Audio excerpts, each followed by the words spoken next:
नमस्कार साथियों, मैं अनीता श्रीवास्तव आपका हार्दिक अभिनंदन करती हूँ। श्रीमद् वाल्मीकि रामायण में आज का प्रसंग है इंद्रजीत और विभीषण की रोषपूर्ण बातचीत। पूर्वोक्त बात कहकर हर्ष से भरे हुए विभीषण धनुर्धर सुमित्रा कुमार को साथ लेकर बड़े वेग से आगे बढ़े।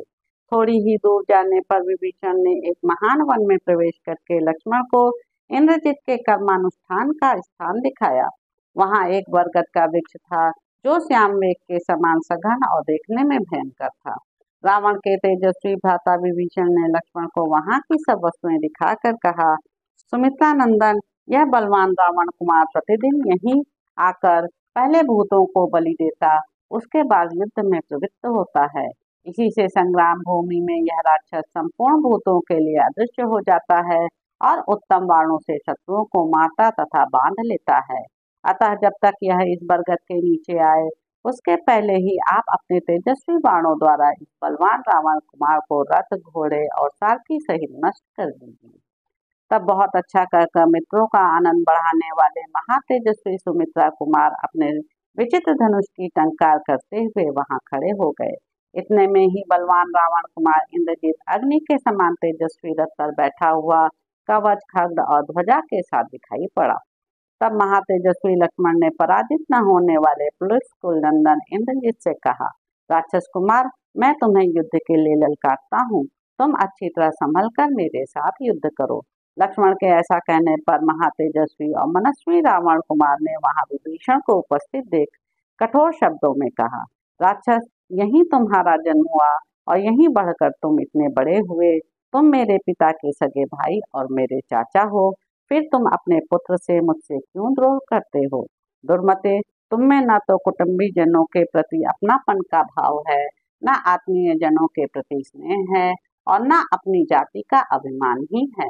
तुम में कर्तव्य अकर्तव्य की मर्यादा, भातृ प्रेम और धर्म कुछ भी नहीं है। तुम राक्षस धर्म को कलंकित करने वाले हो। दुर्बुद्धे, तुमने स्वजनों का परित्याग करके दूसरों की गुलामी स्वीकार की है, अतः तुम सत्पुरुषों द्वारा निंदनीय और शोक के ही योग्य हो। नीच निशाचर, तुम अपनी शिथिल बुद्धि के द्वारा इस महान अंतर को नहीं समझ पा रहे हो कि कहाँ तो स्वजनों के साथ रहकर स्वच्छंदता का आनंद लेना और कहाँ दूसरों की गुलामी करके जीना है। दूसरे लोग कितने ही गुणवान क्यों न हो और स्वजन गुणहीन ही क्यों न हो, वह गुणहीन स्वजन भी दूसरों की अपेक्षा श्रेष्ठ ही है, क्योंकि दूसरा दूसरा ही होता है। जो अपने पक्ष को छोड़कर दूसरे पक्ष के लोगों का सेवन करता है, वह अपने पक्ष के नष्ट हो जाने पर फिर उन्हीं के द्वारा मार डाला जाता है। रावण के छोटे भाई निशाचर, तुमने लक्ष्मण को इस स्थान तक ले आकर मेरा वध कराने के लिए प्रयत्न करके यह जैसी निर्दयता दिखाई है, ऐसा पुरुषार्थ तुम्हारे जैसा स्वजन ही कर सकता है। तुम्हारे सिवा दूसरे किसी स्वजन के लिए ऐसा करना संभव नहीं है। अपने भतीजे के ऐसा कहने पर विभीषण ने उत्तर दिया, राक्षस, तू आज ऐसी शेखी क्यों बखाता है? जान पड़ता है तुझे मेरे स्वभाव का पता ही नहीं है। अधम राक्षस राजकुमार, बड़ों के बड़प्पन का ख्याल करके तू इस कठोरता का परित्याग कर दे। यद्यपि मेरा जन्म क्रूर कर्मा राक्षसों के कुल में ही हुआ है, तथापि मेरा शील स्वभाव राक्षसों का सा नहीं है। सत्पुरुषों का जो प्रधान गुण सत्व है, मैंने उसी का आश्रय ले रखा है। क्रूरतापूर्ण कर्म में मेरा मन नहीं लगता, अधर्म में मेरी रुचि नहीं होती। यदि अपने भाई का शील स्वभाव अपने से ना मिलता हो, तो भी बड़ा भाई छोटे भाई को कैसे घर से निकाल सकता है? जिसका शील स्वभाव धर्म से भ्रष्ट हो गया हो, जिसने पाप करने का दृढ़ निश्चय कर लिया हो, ऐसे पुरुष का त्याग करके प्रत्येक प्राणी उसी प्रकार सुखी होता है, जैसे हाथ पर बैठे हुए जहरीले सर्प को त्याग देने से मनुष्य निर्भय हो जाता है। जो दूसरों का धन लूटता हो और पराई स्त्री पर हाथ लगाता हो, उस दुरात्मा को जलते हुए घर की भांति त्याग देने योग्य बताया गया है। पराये धन का अपहरण, पर स्त्री के संसर्ग और अपने हितैषी सुहृदों पर अधिक शंका, अविश्वास, ये तीन दोष विनाशकारी बताए गए हैं। महर्षियों का भयंकर वध, संपूर्ण देवताओं के साथ विरोध, अभिमान, दोष, वैर और धर्म के प्रतिकूल चलना, ये दोष मेरे भाई में मौजूद हैं, जो उसके प्राण और ऐश्वर्य दोनों का नाश करने वाले हैं।